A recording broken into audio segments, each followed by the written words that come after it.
Chapitre 5. Période de Jean à Emmanuel. Après avoir corrompu ses voies et fermé les portes devant les jeunes gens qui se désolent et se désespèrent, ce monde n'a plus d'avenir et tient forcément ses derniers discours. Il est dans les temps messianiques où arrive avec force celui qui vient sauver ce qui serait perdu sans lui.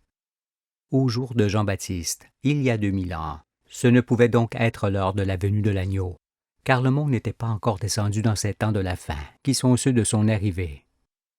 Or, aujourd'hui, le monde est arrivé dans ces temps-là. C'est pourquoi l'agneau se manifeste conformément à la prophétie. Le sacerdoce du Sauveur.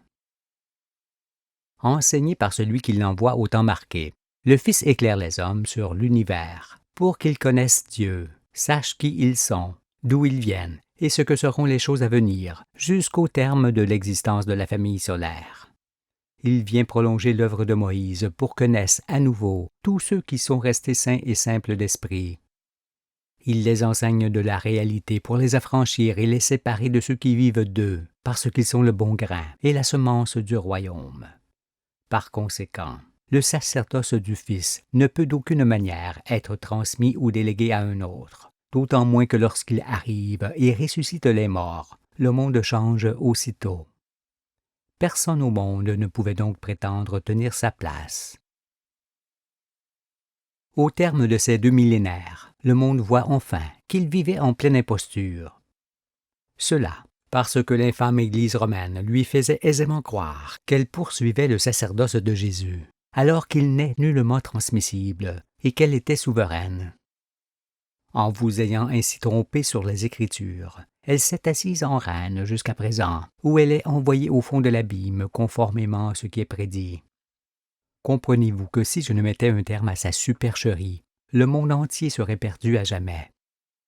Il en serait fait de lui, parce qu'à cause de cette Église qui s'est emparée de ma vigne, nul ne pourrait savoir qui je suis, ni me suivre. Vous péririez alors jusqu'au dernier. Pour vous éclairer et empêcher ce désastre, je vais vous montrer comment cette Église commença à se former au temps de Jean, qui était le temps de l'apogée de l'Empire romain, et non au temps de Jésus. Après quoi ceux qui s'intéressent aux Écritures comprendront mieux le Nouveau Testament, qui est imprégné de cet empire maléfique. Le nouveau nom du Christ. Mais il est d'abord nécessaire de savoir que Christ est tiré du grec Christos, signifiant loin, c'est-à-dire celui qui est consacré, annoncé et marqué depuis toujours du sceau de Dieu, sur son front par l'onction. Cet homme, qui est loin d'Aaron et d'Israël, a l'esprit du Père et connaît toutes ses œuvres qu'il vient expliquer au monde. C'est pourquoi à l'élu se rattachent 2 noms, Jésus et Emmanuel. Car Jésus est dans l'Écriture le personnage d'Emmanuel dans le monde aujourd'hui. Entendez que Jésus est le nom ancien du Christ et qu'Emmanuel est son nouveau nom. Dans l'Ancien Testament, Ésaïe annonce sa venue ainsi. « Voici, la Vierge sera enceinte, elle enfantera un fils, et on lui donnera le nom d'Emmanuel, ce qui signifie Dieu avec nous. » La Vierge, c'est Sion, dont on parlera prochainement. Mais pourquoi ce fils est-il appelé Jésus et non Emmanuel? Parce que Jésus est l'image d'Emmanuel dans le monde d'aujourd'hui. Tout le livre que j'écris le montrera. Pour l'instant, restez à mes côtés car, qui que vous soyez sur la terre, vous ne pouvez nullement saisir l'Écriture sans moi, qui suis son accomplissement.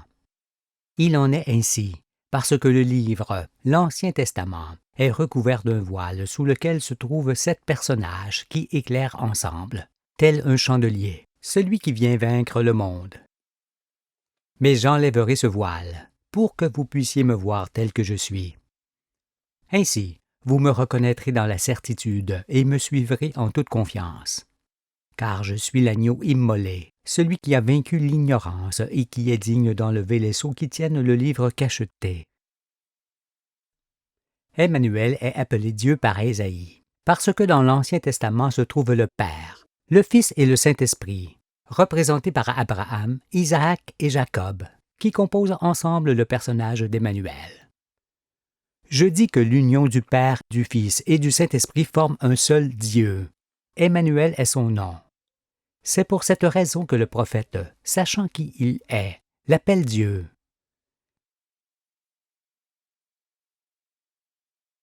Le temps de Jean et le temps d'Emmanuel. Sachez que c'est Moïse qui a écrit l'Ancien Testament et que c'est Jean qui a écrit le Nouveau. Et bien que vous ne puissiez encore l'entendre ici, les deux personnages importants de l'Ancien Testament sont Moïse et Aaron, ce dernier étant l'image du Fils de l'homme. Pareillement, les deux personnages importants du Nouveau Testament sont d'abord Jean, puis Jésus, qui est aussi la réalité du Fils de l'homme. Pour arriver à saisir ces personnages, vous devez savoir en premier comment le Nouveau Testament a été conçu et écrit par Jean sous l'Empire romain. Pour cela, survolons ensemble la période allant de Jean à Emmanuel, ce qui vous permettra également de voir ce que fut l'origine de la secte romaine, ayant à sa tête celui qui porte le nom de la bête, le nombre de son nom, 666. Soyez donc attentifs, il en va du salut du monde. Lorsque, poussé par l'esprit qui grandit en lui, le prophète se lève, il est comparable à une graine qui germe et qui donne un arbre qui n'en finit pas de grandir, jusqu'à devenir géant. Mais un tel homme devient alors prisonnier de sa connaissance, et doublement, parce qu'il est à la fois prisonnier de Dieu et des hommes. Au temps de l'Empire romain, il en est un qui devint géant et qui porta le nom de Jean, qui signifie géant. Jean était ce prisonnier qui, peu à peu et tel l'arbre qui pousse, en vint à saisir ce que seraient les œuvres de celui qui viendrait après lui, et qui serait plus grand que lui. Ce qui signifie dans une autre époque, car il va de soi que Dieu ne suscite pas deux prophètes en même temps, et côte à côte, mais les envoie séparément dans des temps différents. Vous trouverez cela dans cette parole de Jésus.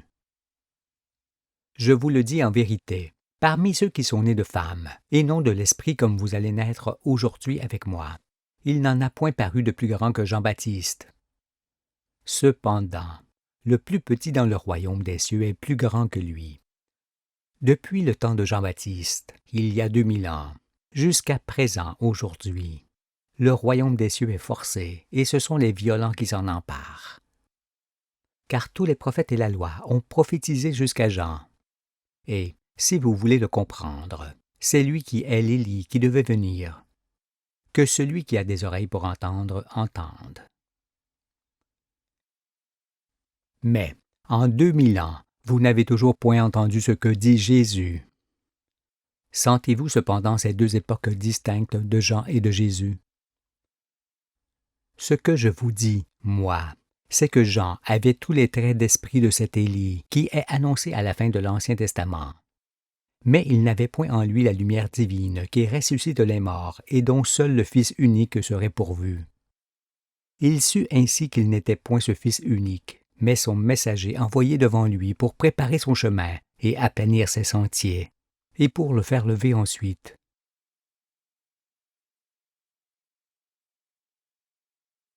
Les épreuves de Jean.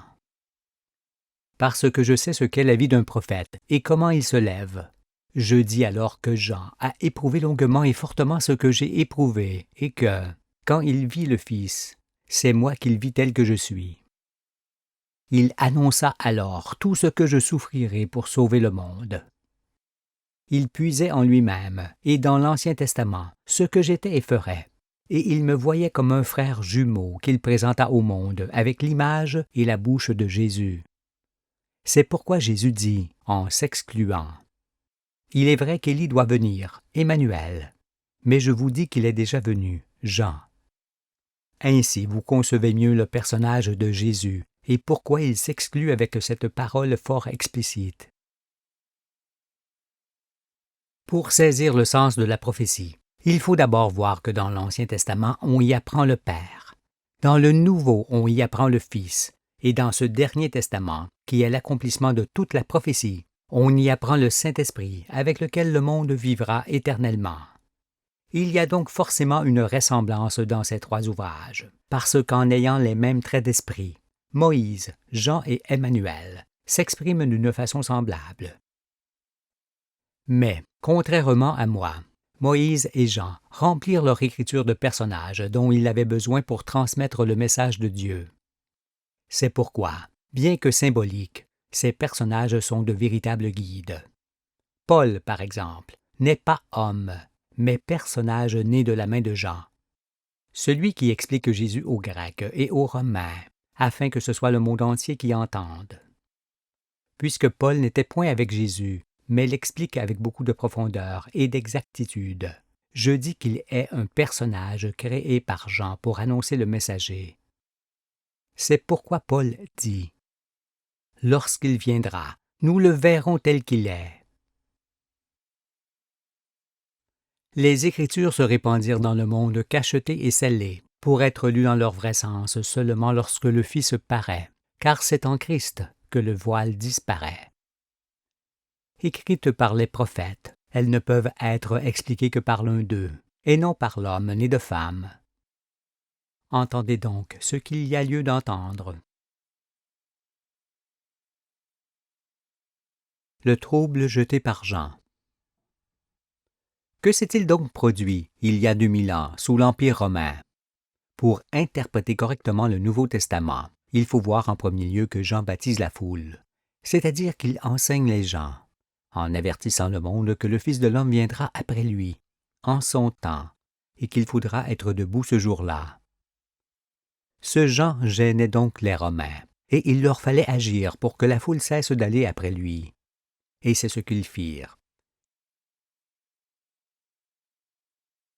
D'abord comme les Égyptiens, puis comme les Hébreux, puis comme les Grecs, les Romains pensèrent à leur tour qu'ils étaient les premiers peuples du monde, entendez comme le premier de la marche. Alors, comme ceux qui les précédèrent et contribuèrent à leur propre civilisation, les Romains voulurent civiliser à leur tour le monde entier, c'est-à-dire conformer le monde à leurs règles et à leurs pensées, fût-ce par la force. Déjà Rome apparaissait être la maîtresse du monde et aspirait à son règne éternel. Or ce règne, pensait-elle, ne pouvait être empêché par les Juifs dont ils occupaient le territoire, et par ce Jean.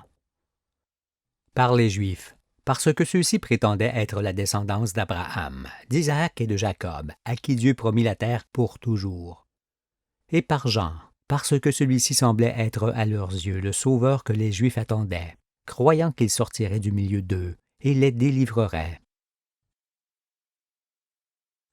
Ne pouvant supporter les Juifs, qu'ils dispersèrent dans leurs provinces conquises, les Romains ne pouvaient admettre ce Jean qui baptisait la foule et prêchait la repentance dans l'attente de la venue prochaine du Sauveur.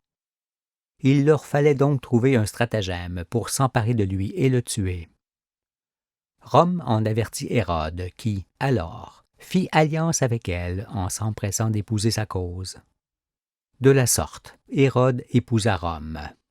C'est pourquoi la fille qui danse devant le roi Hérode pour le séduire et pour lui demander, à l'instigation de sa mère, Rome, la tête de Jean sur un plateau, est cette alliance et non une femme. Hérode, âgé et fatigué, promit ainsi à Rome la tête de Jean. La retraite de Jean. Que s'est-il donc passé ensuite? Tout d'abord, sachez que Jean n'est point mort décapité dans sa prison comme on l'entend dans le sens de la lettre. Pas plus que Jésus n'est mort cloué à un bois, car il s'agit d'allégorie. Non, Jean s'enfuit dans le désert, parce qu'il avait une immense tâche à accomplir, écrire le Nouveau Testament, qui est son testament, pour présenter et faire lever celui qui viendrait après lui sauver le monde. Et c'est à Patmos, petite île grecque, qu'il s'enfuit, parce qu'il y était inconnu, et c'est à cause de moi qu'il y alla. Il n'est cependant pas nécessaire de savoir dans quelle année et de quelle manière Jean a écrit. Le principal étant que son livre existe dans le monde pour me faire lever au temps marqué, et pour que chacun puisse me reconnaître à travers le Fils de l'homme que Jésus annonce. Jean était un homme d'une extrême rigueur, qui vivait de peu de choses. Il s'abstenait de tout. Mais ce fut un homme de grande valeur, sans lequel le monde ne pourrait être sauvé aujourd'hui. Jusqu'à ce que vienne le Nouveau Testament, dans les pays, disons, colonisés par les Romains, on parlait de lui seulement, et non de Jésus, et on élevait son nom au ciel. Et c'est bien parce qu'il en fut ainsi que son nom se répandit parmi les peuples, et notamment dans le pays des Gaules, où ce nom fut fort usité. Car aux yeux de tous, Jean était le Sauveur, loin de Dieu, celui qui délivrerait les hommes de l'emprise des Romains. Personne ne connaissait encore le nom de Jésus en ce temps-là, et nul n'évoquait son nom.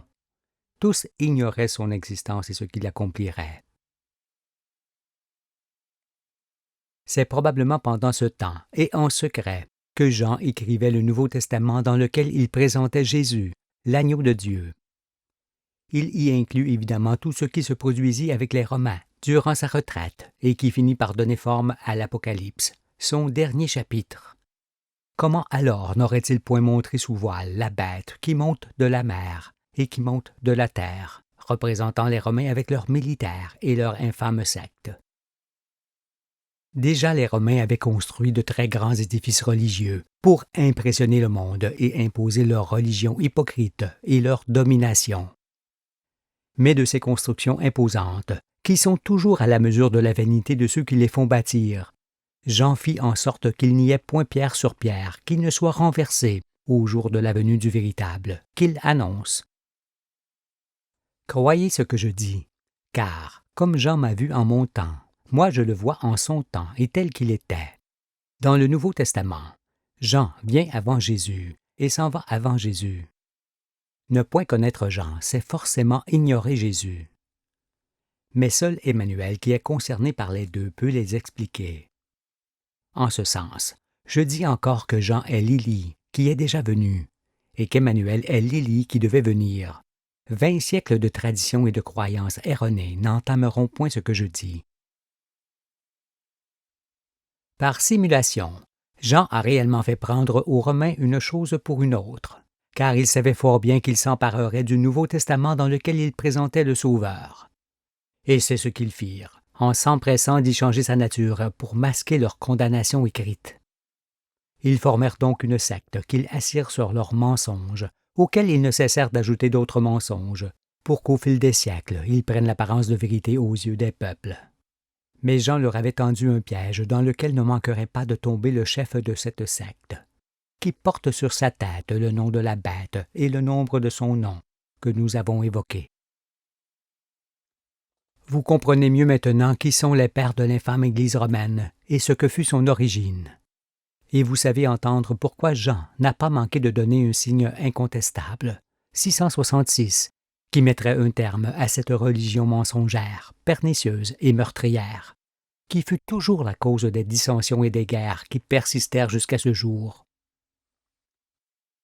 Il est aussi écrit que Jean avait une ceinture de cuir et un manteau de poil de chameau.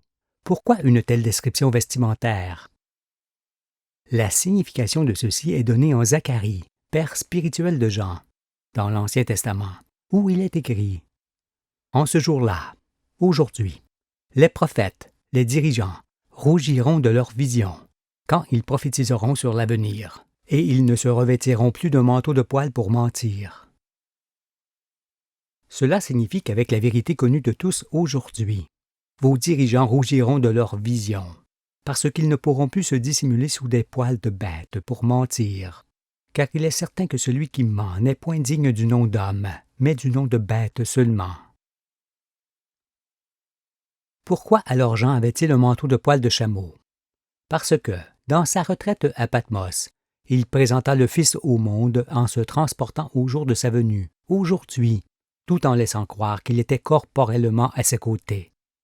Il a agi ainsi pour préparer son chemin, c'est-à-dire pour faire sortir devant lui les traîtres et les imposteurs qu'il surprendrait à son arrivée. Et c'est ce qui se produit réellement aujourd'hui comme vous le voyez, car j'arrive en pleine trahison. La profanation des Écritures. J'ai encore quelque chose à vous montrer. À la fin du Nouveau Testament, Jésus dit « Je le déclare à quiconque entend les paroles de la prophétie de ce livre. Si quelqu'un y ajoute quelque chose, Dieu le frappera des fléaux décrits dans ce livre. Et si quelqu'un retranche quelque chose des paroles du livre de cette prophétie, Dieu retranchera sa part de l'arbre de la vie et de la ville sainte, vers laquelle je vous emmène, décrit dans ce livre. Celui qui atteste ces choses dit « Oui, je viens bientôt. » Bien que cet avertissement soit clair, c'est sans scrupule que les membres de la secte romaine profanèrent les Écritures, en changeant des paroles, en portant des annotations fallacieuses, en déformant ou en supprimant des passages qui les condamnent, et aussi en le remplissant de figures et d'images de statues qui empêchaient quiconque de saisir la prophétie. C'est pourquoi, si vous avez l'Ancien et le Nouveau Testament qui portent la marque de l'Église de Rome, vous pouvez les brûler au feu, ils ne valent rien. Cherchez des livres qui ne comprennent que l'écriture originelle, traduite de l'hébreu et du grec, et qui n'est point touchée par les mains profanatrices de cette secte ou d'autres sectes. Et si vous n'en trouvez plus aujourd'hui, ne vous désolez pas. Je cite des passages du livre qui est tombé entre mes mains, à partir desquels vous saisirez la prophétie et reconnaîtrez le Fils de l'homme dans la certitude. Mais combien êtes-vous à avoir lu l'Ancien et le Nouveau Testament du commencement à la fin? Si vous n'avez point lu l'Ancien Testament, le Nouveau ne peut avoir de sens à vos yeux, car c'est dans le premier qu'il trouve son explication et sa raison d'être. Et si on ne les lit tous les deux à la suite, dans leur sens spirituel seulement, ils sont incompréhensibles et demeurent cachetés. Or, si vous ne les avez point lus, il est certain que l'ensemble des explications que je donne vous échappe entièrement. Cependant, ceux qui les connaissent me saisissent et confirmeront ensuite ce que je dis. Le comportement des sectes. Lorsque l'élu de Dieu se lève dans le monde, il faut évidemment s'attendre à ce que les sectes qui se formèrent dans les ténèbres se dressent ensemble contre lui, car elles savent qu'il en est fini d'elles. En vérité, qu'est-ce qu'une secte? Il s'agit d'un groupe de personnes ayant des affinités communes et qui sont adeptes d'une doctrine au sein d'une société. Elle est reconnaissable par ses fondateurs et leurs successeurs, qui organisent une hiérarchie pour prêcher les vertus de leur doctrine et les récompenses qu'on doit en attendre, tout en faisant usage de prosélytisme, de l'argent, de l'asservissement et aux besoins du châtiment des adeptes dissidents. Ils agissent ainsi parce qu'en vérité, ceux qui fondent une secte sont des individus parasitaires qui invoquent Dieu du haut de leur piédestal pour mieux s'introduire dans l'esprit des faibles et vivre à leurs dépens. Mais celles qui se formèrent durant le temps des ténèbres ne sont pas uniquement religieuses, car tous les groupements, composés d'hommes politiques qui défendent les mêmes opinions, ou d'hommes à la recherche du pouvoir ou du profit, sont pareillement des sectes, même s'ils n'invoquent point Dieu. C'est pourquoi on peut dire que ce monde de Babel n'est qu'une immense organisation de sectes diverses, et que leur long endoctrinement, dont vous êtes quotidiennement l'objet, a créé en vous une dépendance dont vous aurez du mal à vous débarrasser. Ce qui est un grand malheur, d'autant que ce faux prophète qui faisait croire qu'il était le vicaire du Fils de Dieu et qui va s'opposer à sa venue est celui qui va occasionner le plus grand nombre de morts sur toute la face de la terre, car des myriades d'innocents, pris par sa secte, ne pourront l'abandonner. Ils périront, comme périront tous ceux qui ne s'apercevront pas que ce n'est pas autant de gens, il y a 2000 ans, mais aujourd'hui que Dieu envoie Emmanuel pour mettre fin aux infamies. Soyez donc vigilants sur tout ce que je dis.